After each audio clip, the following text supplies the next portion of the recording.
You know, Paul, I always thought that eating chicken was, well, just eating chicken until I found out that some dinosaur detectives think that chicken, like all birds generally, are dinosaurs. That's a pretty amazing thought until you think about all the clues they've picked up so far. Really? Really? Well, when did it start? Well, it started quite a long time ago, back in 1861, in a quarry in Germany. Some workers found a small dinosaur and the perfectly preserved impression of a feather.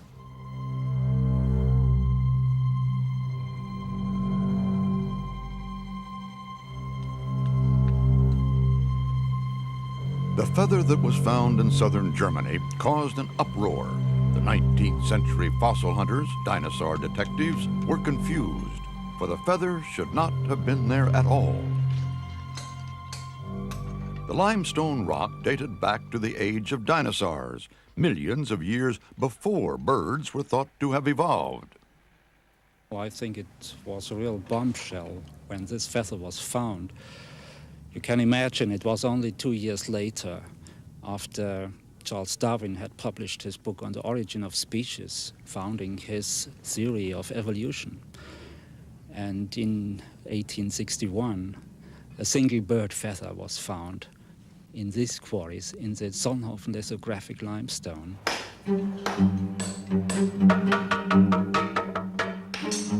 Searching frantically for more evidence, the fossil hunters soon found a second clue. But this only turned the puzzle into a mystery. The experts were thrown into total confusion when close by the feather, they found the complete skeleton of a small bird, or they thought it was a bird. They called it Archaeopteryx, ancient wing. And this was even more exciting because it showed both reptilian and avian characters. And there was, of course, a debate which one it was. Was it a reptile with feathers, or was it a bird, despite its reptilian skeleton? And this caused a great and sometimes dramatic argument among different scientists, because it turned out that it really was a missing link between two classes of vertebrates, between the reptiles and between the birds, and showing evidently that there must have been a transition between these two reptiles towards birds in evolution. For decades, dinosaur experts could not decide. Was Archaeopteryx a bird with teeth or a reptile with feathers? Was it a freak of nature or a new insight into evolution? The feather and the skeleton remained a mystery. It really is an enigma in many respects. It shows, for example, along the forelimb here, 3 quite prominent, sharp claws. You don't associate those with the wing of a bird. If you look at the tail, back here, you see there's a bony spine. Those 2 features themselves are very typically reptilian. Also, if you look at the head of the creature up here, you can follow along the line of the jaws these little spiky teeth. These 3 characteristics are not typical of those of birds. The long, bony tail, the dinosaur-like claws on the hand, the teeth in the jaws.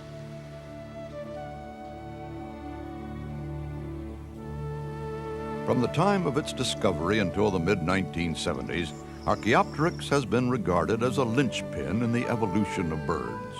The problem was identifying precisely which group of reptiles was closest to Archaeopteryx and therefore to birds. In 1973, the problem was looked at afresh by a modern dinosaur detective, John Ostrom. Starting at Solnhofen, where else, he looked again at the clues. Oh, well, it has such beautiful fossil material from that very fine-grained lithographic limestone. And it's almost like photographs of things that once lived in a lagoonal kind of setting 150 million years ago. That exquisite material. It's a glimpse into the past that I don't know of any other place that produces such wonderful, wonderful material.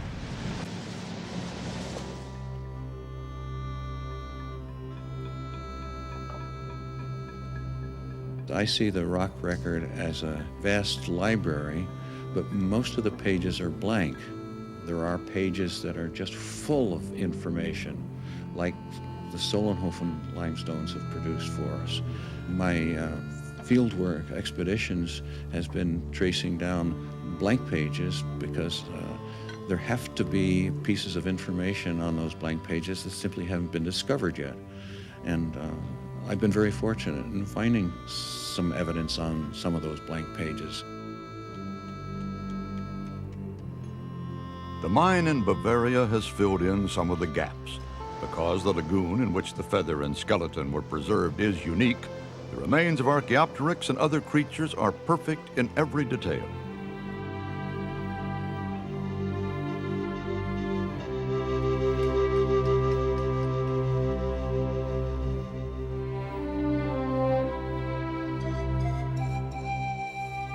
The nature of the preservation we find in the Solnhofen material, it's exquisite.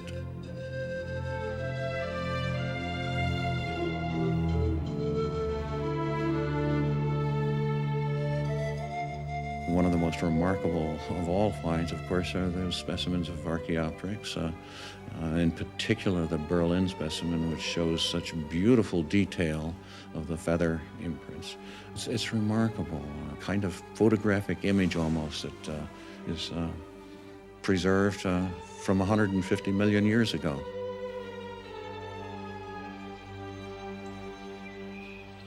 Only 6 skeletons of Archaeopteryx have been discovered over the years. One found in 1951 has a most curious tale to tell. It is kept under lock and key at Eichstätt Castle in Bavaria. It held a clue to dinosaurs as the ancestors of birds. For 25 years, this specimen was classified as the dinosaur Compsognathus, simply because it had no feathers preserved around its skeleton. Was Archaeopteryx really a missing link between dinosaurs and birds? A crossover point at which the dinosaur family split, and one line, millions of years later, became true birds. Our detectives are still examining the evidence. To get more clues, Peter Wellnhofer has made a cast of this fossil, and by coating it in gold, he can examine it in detail under the electron microscope.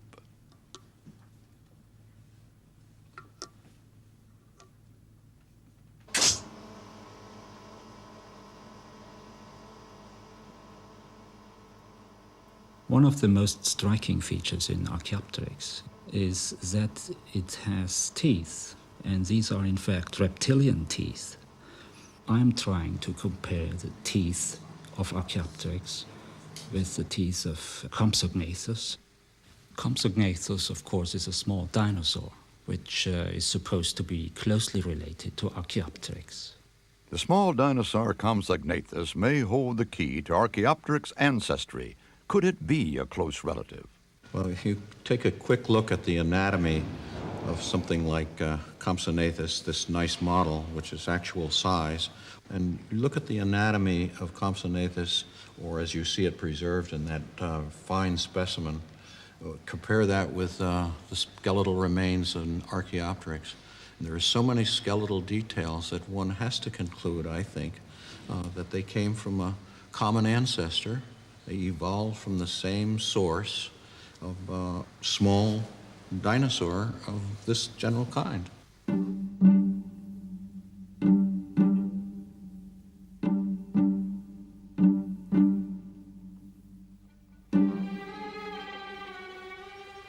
Without those feather impressions, it would have been impossible to actually say that this was a bird, because if you look simply at the skeleton of this creature, the skeleton is that pretty typically of a little carnivorous dinosaur.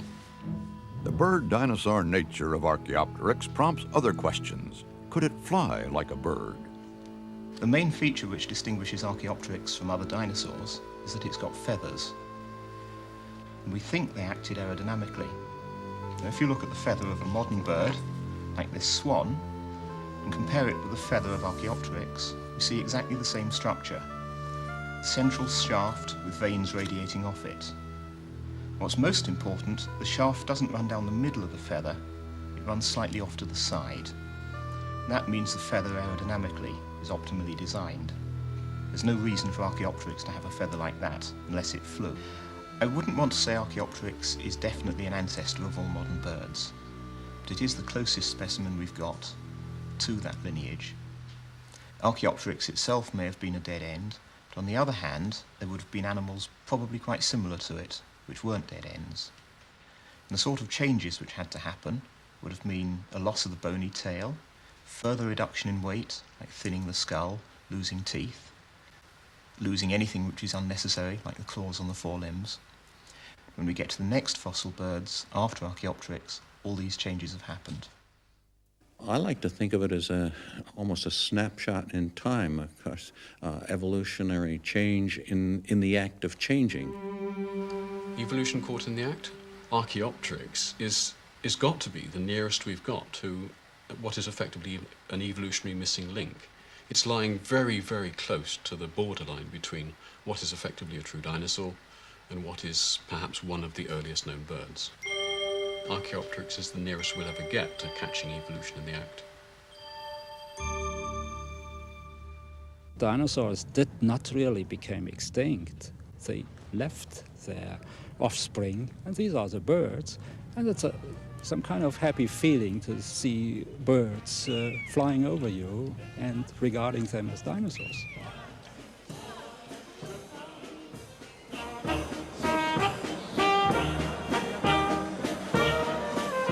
The link between dinosaurs and birds, first established in Germany and developed by men like John Ostrom and Peter Wellnhofer, is worth celebrating.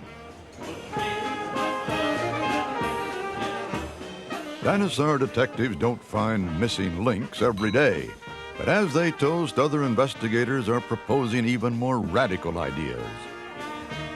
In America, some now suggest that the most fearsome meat eater of all time, T. rex, is closely related to a bird. Bob, where do you stand on this bird-dinosaur link controversy? Well, I stand with Thomas Henry Huxley, who in 1868 said that birds are the direct descendants of dinosaurs. What he pointed out, still true today, you look at a meat-eating dinosaur like Tyrannosaurus rex, and the hind foot looks like a bird. It's got 3 toes that face forwards, a little toe in the back, short torso, curved neck, short but strong front legs. The overall gestalt is like a bird. But now we have a lot more evidence. If you look at a bird head, this is an ostrich, okay, it's the eye socket there, and you look at how the jaw attaches to the head. Well, it attaches right there, and there's a pair of grooves that are oblique. They go inwards and forwards, and lower jaw slides when an ostrich bites, slides. There's only one type of prehistoric animal that has a sliding jaw joint like that, only one.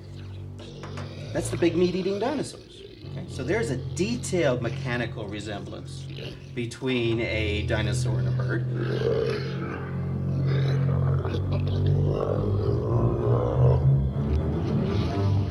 This gigantic jaw could slide backwards and forwards just like a 4-foot-long ostrich jaw.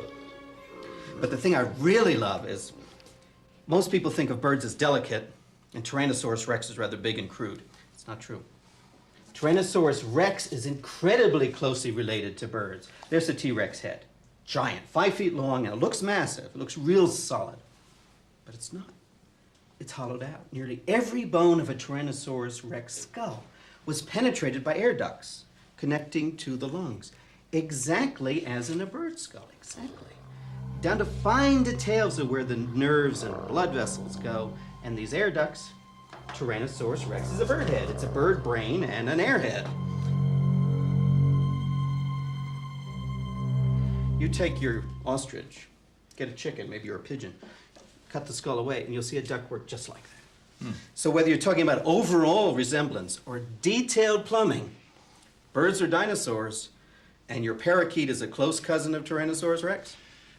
Well, now in the detective work, to get to this theory, which sounds perfectly plausible to me, but to get to that, from the middle of the 19th century, What's new? What has been added in the number of clues that bring you to the conclusion now that seems so definite?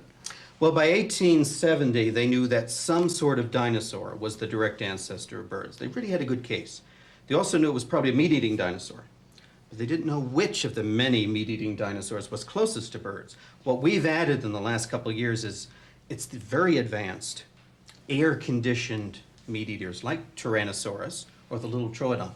Those are the guys who are very, very, very close. But so really, in all these years that we've been talking about the extinct dinosaur, Right. we've just been wrong. That's right. Dinosaurs aren't extinct. You can think of Tyrannosaurus rex as the 8,000-pound roadrunner from hell. While meat-eating dinosaurs have their own evolutionary tales to tell, so too do the plant eaters. Living alongside Archaeopteryx, there were the giant dinosaurs like Diplodocus and Brachiosaurus. These were the first creatures ever to feed upon tall trees.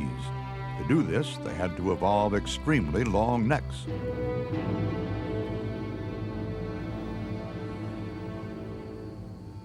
This creature was able to reach very, very high up into the trees. The trees that grew at this time were primarily conifers. They were very tall, and most of the vegetation was clustered near the top. So this was an ideal way of reaching giraffe-like right up into the trees to actually crop the vegetation. It has very large peg-like teeth, which would have been ideal for scraping or nipping off small branches. It could be a very effective hoover-up of all the rubbish in the environment, in a sense, all the relatively indigestible twigs and pine cones and leaves and needles. They have a very complex digestive system. The stomach would be a large muscular sac, lined, in this case, with large, rounded, polished pebbles.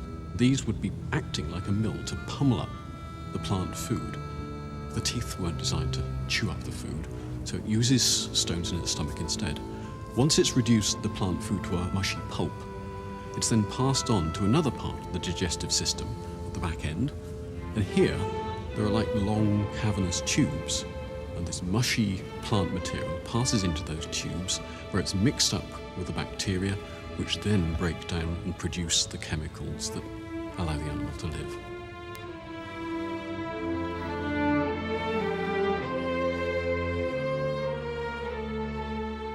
Against these giant feeding machines, the plants fought back. From their struggle to survive, a more varied and beautiful environment began to emerge. Any large herbivore has a tremendous effect on the vegetation that it eats, and to tear down trees, to remove large branches and that sort of thing, that has an effect on the vegetation. It has an effect on individual trees, and it also opens clearings in the forest. And elephants act in that way even today. Large trees may, in a sense, not have any choice but to defend what they are. And so they would develop mechanisms of defense, for instance, spines or sharp-pointed leaves, or perhaps chemical toxins that would deter those big herbivores. But if you're a small plant, a weedy thing that's doesn't have a very big body to begin with, it may be that it's much easier, rather than to try to defend that, to begin to grow very rapidly, to get through a life cycle quickly before you're eaten. So I think the first flowering plants may have fallen very naturally into a defense mechanism that wasn't so much a defense as it was an escape from herbivores, from the big dinosaurs that were after them. The next wave of big plant eaters had short necks, fed close to the ground. One thing flowering plants do, better than any other type of plant, is they can spread rapidly and regenerate themselves after heavy grazing. Near the end of the dinosaurs' reign lived centrosaurs in large herds. Thousands roamed the plains in search of food. Weighing 3 tons with sharp beaks and great powerful jaws, they wreaked havoc. Plants had only one defense: to blossom in profusion to survive. And flowers just explode across the landscape. It's an incredible, the biggest event in plant evolution are the flowers coming in, and people have asked why. And I think the answer is dinosaurs invented flowers. The evolution of plants and animals takes place over millions of years. One way to grasp such a vast time scale is to place Earth's history against a tall building, like the World Trade Center here in New York City. Earth's creation's at the ground floor. We're at the top floor. Dinosaurs first appeared a staggering 225 million years ago and ruled for the next 150 million years. They only died out 65 million years ago. We humans arrived only yesterday, 3 million years ago. Makes me feel quite young. You know, Paul, for all of our discoveries and detective work, we still know fairly little about the dinosaurs, how they lived, how they died. Perhaps if we discover all the answers, we'll find some clues that might guarantee our stay on Earth. Perhaps we will, perhaps we won't.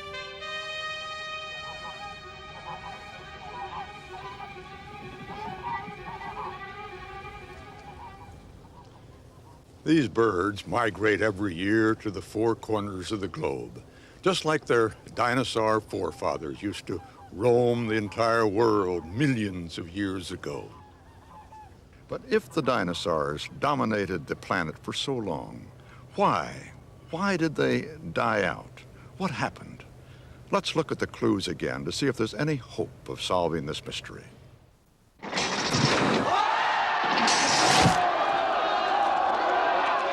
In 1789, in revolutionary France, death and extinction were everywhere, not of dinosaurs, but a whole class of humans. As the guillotine wiped out the French nobility, one man watched the carnage and survived. The aristocratic Baron Georges Cuvier observed the calamity that had befallen France and applied it to the animal kingdom. In Earth's long history, had whole classes of creatures become extinct? From his laboratory full of fossils, Cuvier thought they had. Cuvier was the first scientist to unequivocally establish the fact of extinction. Seems so basic now, we are amazed that it was ever doubted, but before Cuvier's time, first of all, some people thought the Earth wasn't very old, so that didn't give a lot of time for a history that would have included extinction. It was Cuvier who, by studying the anatomy, mostly of mammals, established without any doubt that there had been successive extinctions through time. Now, that may not seem very important, but if you think about it for a moment, you'll realize that without extinction, the Earth has no history that can be measured. If all animals were made at the beginning and nothing ever changed, you'd have no criterion whereby you could assess the age of rocks and establish a sequence of history. By establishing extinction, you make it clear that some creatures lived early, some lived in the middle, some lived late, and consequently, by establishing the fact of the sequence of extinctions, the Earth attains a history for the first time. Cuvier painstakingly dissected living animals and compared them with fossil types. As a result, he had an encyclopedic knowledge of animals and was able to show that some fossil animals did not have any living relatives. They had simply disappeared from the face of the Earth. This detective work set the stage for Charles Darwin to establish a mechanism for evolutionary change, natural selection. Through this, he showed how species gradually replace one another in the struggle for existence. The Darwin system provides a close and continuous tracking of environmental change.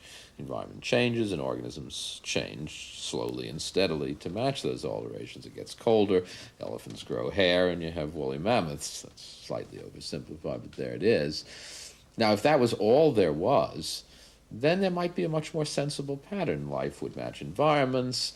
Much of evolutionary change would be progressive because you'd have animals struggling with other animals, and the ones that were biomechanically more efficient would eventually win. Everything would get better and would track local environments. The problem is that on top of that, you have these very large-scale environmental changes, the catastrophes of mass extinction being the best example, which destabilize that system and provokes sudden changes well beyond the capacity of any organism to adapt to it. Then many are going to die.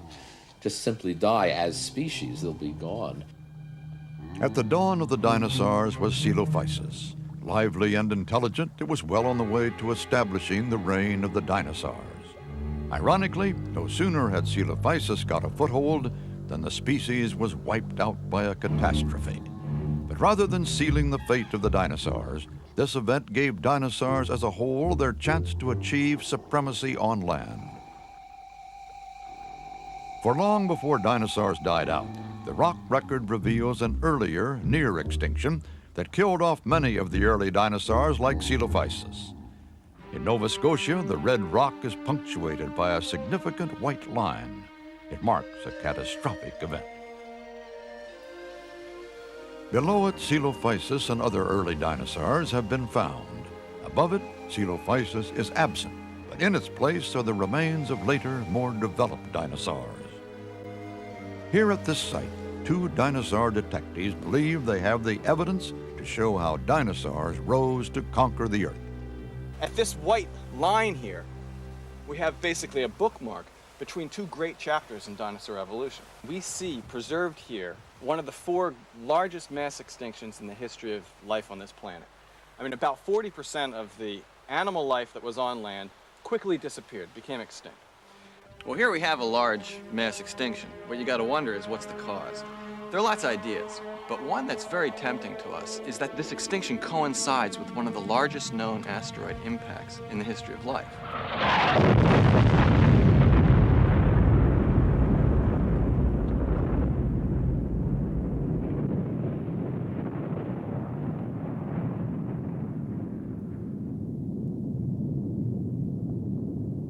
There are several different ways that it could bring about a mass extinction.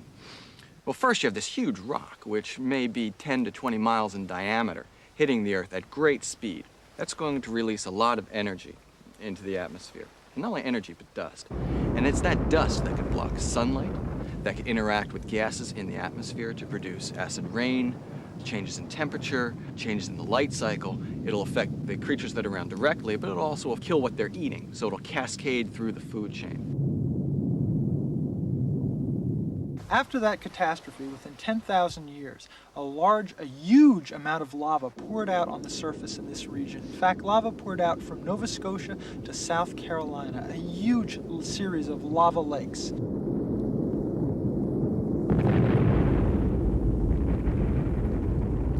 We have a very unique record of this large mass extinction. The reason why it's a unique record is because we're sampling from a whole wide variety of environments. We have fossil lakes, we have fossil deserts, we have fossil streams, and so we're sampling from the creatures that lived within those. And we're getting a very good idea of what the diversity of life was like, both before the extinction and after the extinction. The evidence for survivors are found all over these cliffs. Specifically, we find lots of little bits of bone, pieces of jaw, pieces of skull and backbone, the creatures that survived.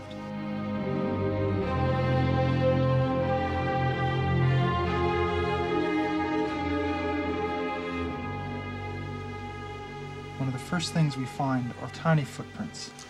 This footprint probably belongs to a creature that looked like this, a small dinosaur no bigger than my hand. One of the typical survivors, a beautiful little animal, very graceful, almost bird-like.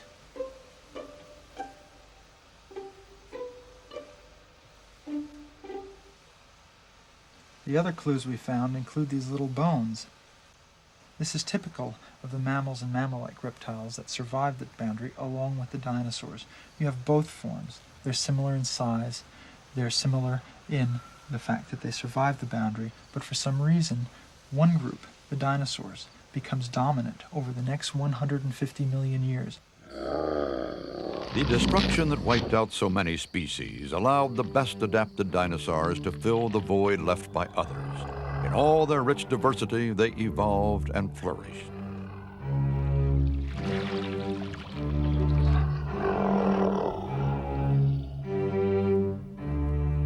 The asteroid hits, and produces a whole spate of environmental changes, and then some creatures make it and some creatures don't. But insofar as whether you make it or not is dependent upon features that you evolved for other reasons and not because you knew that an asteroid was hitting, in some deep sense, you get through a mass extinction by good fortune. But I don't mean that it's random in some technical sense. You get through for a reason, but the reason has nothing to do with why you evolved those features in the first place. So I think that would qualify in our ordinary language as good luck. And I would say, yes, most creatures get through mass extinction by something akin to what our language would call good luck. One thing that may have been very important in the dinosaurs' success over the mammals was their wonderful adaptations for running. That's something which sets them apart, as you can see in these two reconstructions. The dinosaurs are built for speed and power. The mammals are built for burrowing and scurrying about. When you get very large, it's easy to do it from this basic architectural beginning, and much harder to do it from a mammal-like pattern.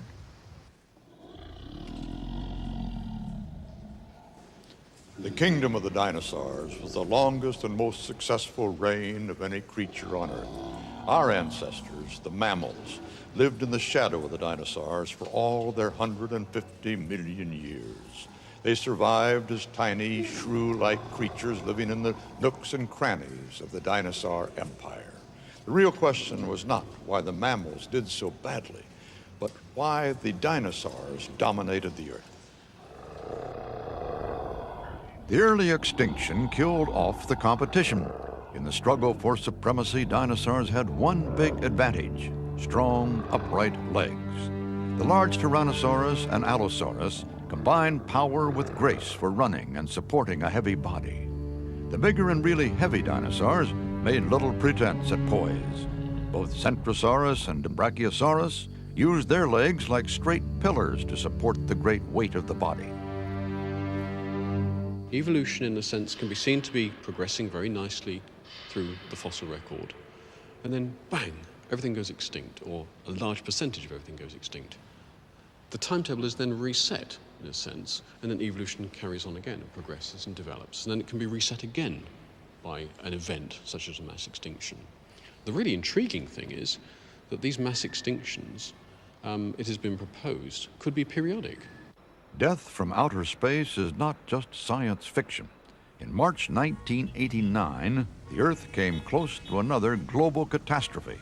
Not dinosaurs this time, but ourselves. Now, direct from CBS News, this special report. Reports of a large asteroid that narrowly missed the Earth in the early hours of the morning have just been confirmed. Dr. Harry Holt, the Arizona-based astronomer who identified the asteroid, said, "We are now out of danger, but it was a very near miss indeed." How close did it come? It came about 2 times the distance from the Earth to the Moon.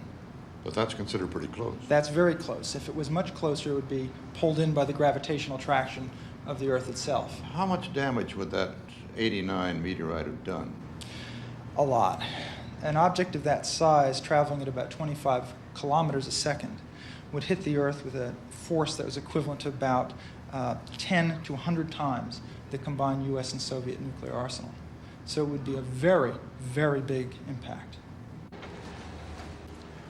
That the dinosaurs died out 65 million years ago is not in doubt. What is in doubt is why. Just what killed them is today's hottest debate among dinosaur detectives, and there are many theories. Did the climate change? Were they too slow to adapt to evolution? Or, most intriguing of all, did something happen out there in space?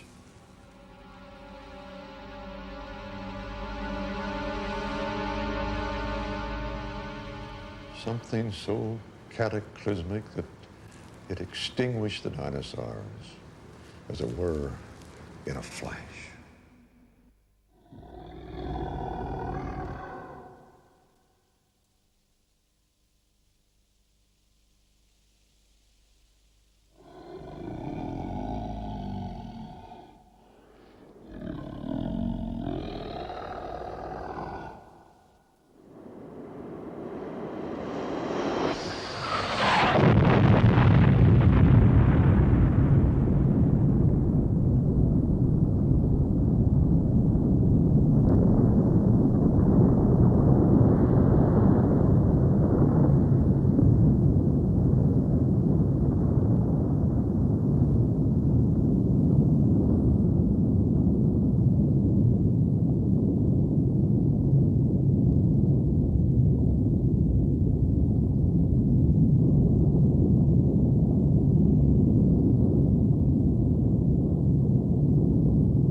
basic idea is that there was a 10-kilometer body of rock that hit the Earth at about 25 kilometers a second.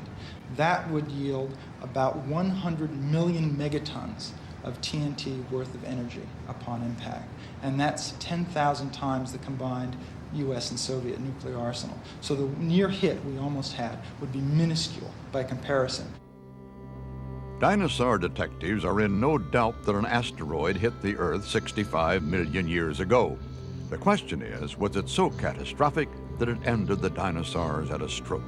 Or was the impact just the last straw, a final blow on top of other changes in climate and environment that already had weakened and reduced the dinosaur empire? So far, the evidence is still being assessed, the verdict unclear.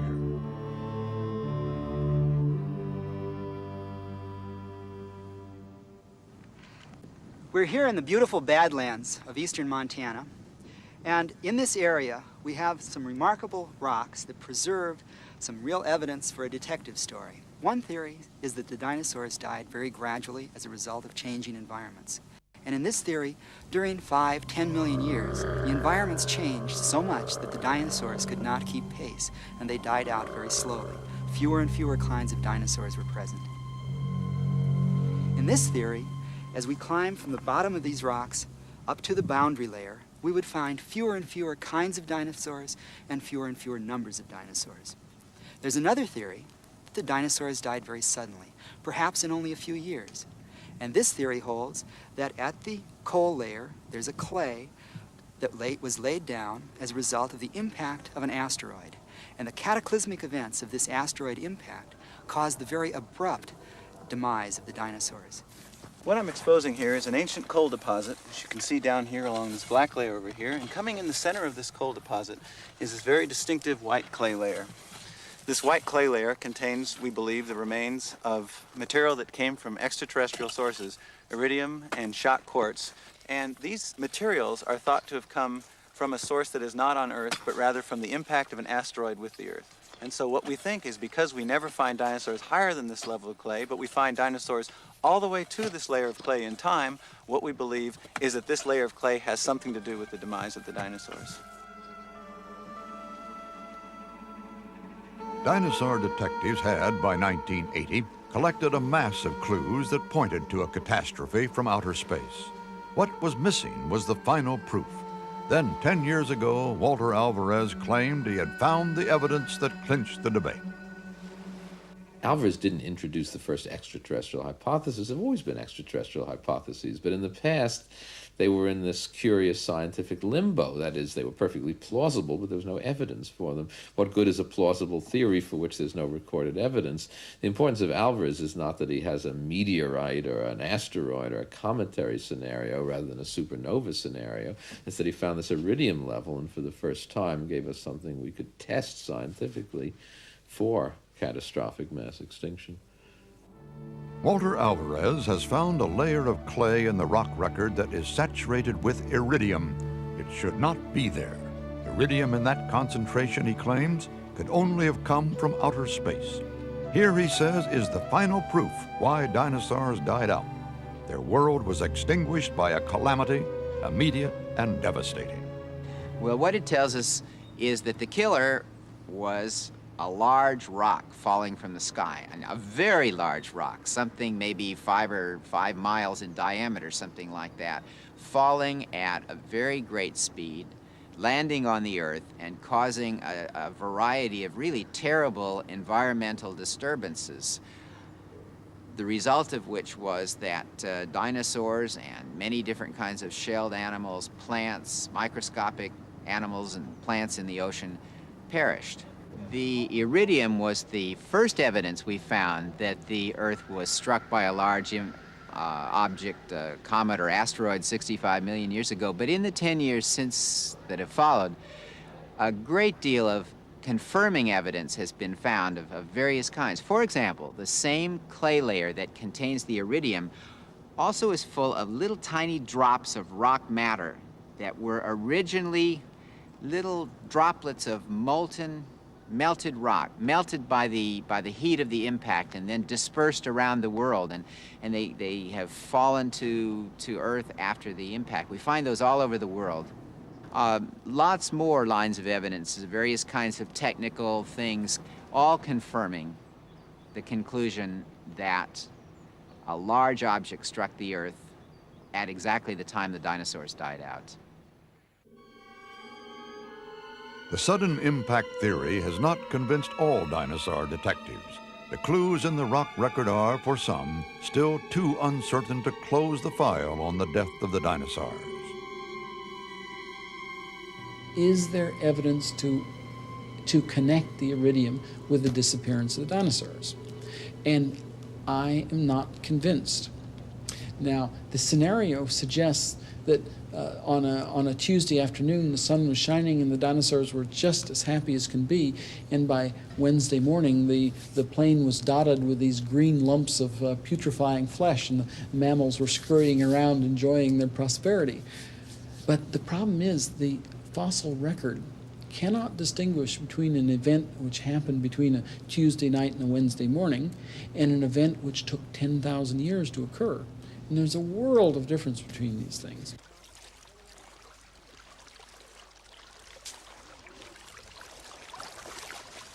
Sudden death from an asteroid, or were dinosaurs already on their way out? After 150 million years of their reign, the climate already was changing, favoring our ancestors, the mammals. Some think the scales already had been tipped against the dinosaurs before the meteorite struck. In these boxes now are the clues as to who's still around, who's not, who's in the local economy, who's not. These are our clues. This is where we make our census count. This is what determines who is present, who is not, who is expanding, who is going extinct. What we have found now is that there is a decline in dinosaur populations that begins well in advance of the asteroid impact layer. The mammals, at the same time as the dinosaurs decline, the mammals increase. Neither of these observations are consistent with a sudden extinction event. Whatever the cause, the extinction 65 million years ago left a void. With the end of the dinosaurs came a new opportunity. Out of the hole left by the Holocaust came the little mammals.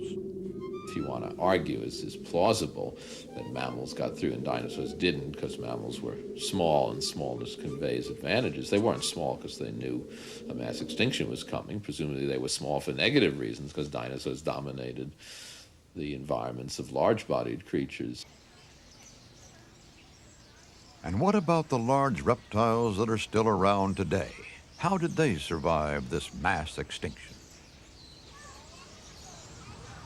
We often wonder why we have such nice tortoises these days, which are still here, our big reptiles.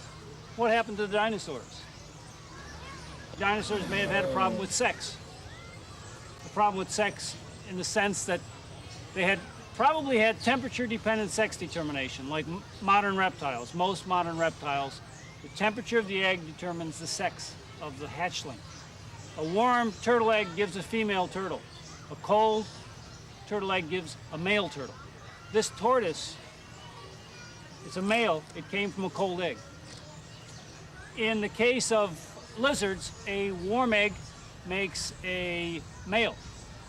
So now if you could picture dinosaurs migrating away from the ocean side or migrating up to the highlands to lay their eggs in colonies, the climate getting colder and more seasonal, the dinosaurs would have perhaps produced all males in a cold climate. All males would lead to extinction of dinosaurs. The sex of dinosaur offspring was determined not by the chromosomes of the parents, but by the temperature of the eggs in the nest. And if the eggs were cooling, it is possible that the sex ratios of the offspring were shifting from a 50% male-female ratio to a 75-25 to a 90-10. That may have entirely upset the population structure of dinosaurs. And the last dinosaurs on Earth may have been disappointed males. Well, turtles and alligators and crocodiles live near water. And if you live near the water, a large lake or an ocean, or if you live near a big river, the climate is more moderated by the water. So a moderated climate with moderate temperatures for the eggs allowed them to survive. Too many clues may in the end point in too many directions. We may never know for certain what caused the death of the dinosaurs, but one conclusion has been agreed by all detectives, that Earth's history has been punctuated by great extinctions since the beginning. We don't know how regular mass extinction is, but we certainly know that there have been many of them, and that several have been larger than the one that wiped out the dinosaurs. We focus on the one that wiped out the dinosaurs for two reasons. First, we have this enormous parochial interest in it because dinosaurs died and mammals survived, and that's why we're here. Secondly, it's the most recent of the major mass extinctions, and therefore the evidence is better.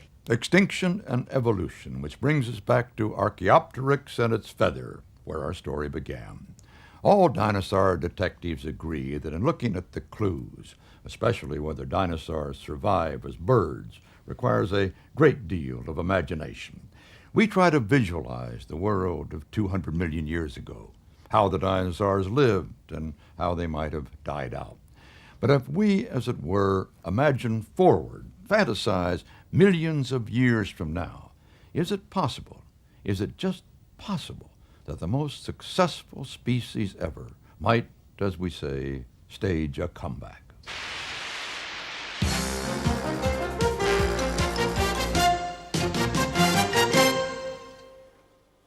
Stand by, studio. Coming to record. Stand by, Walter on the floor. VT, let's get it together, please.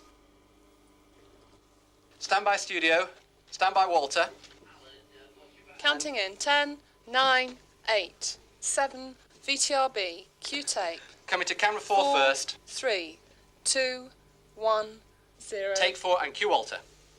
Good evening and welcome to Dinosaur TV and the final episode of our history of life on planet Earth. Even after investigating dinosaur extinction, those clever humans were unable to foresee their own downfall. Their pollution led to uncontrollable global warming, and in the panic, humans fought humans, producing a nuclear holocaust. Few survived, just those lucky feathered dinosaurs, our ancestors, who migrated to the safety of the polar regions. Over time, we recolonized the land and lost our feathers. Dinosaurs were back in control at last. Fantasy, of course. We humans are still here. We're still in control. But curiously, people everywhere are becoming uneasy. For the more that we appear to master first the Earth and now space, the more fragile our planet becomes. Ours is but a short-lived conquest of this Earth, and while we loftily investigate the dinosaur empire and its fall, perhaps there is revealed in its long, long history an humble truth that our existence is but a flicker, a blip in the history of life on Earth. Whether we rival the magnificent record of the dinosaurs, well, only time will tell. But for now, that's the way it is.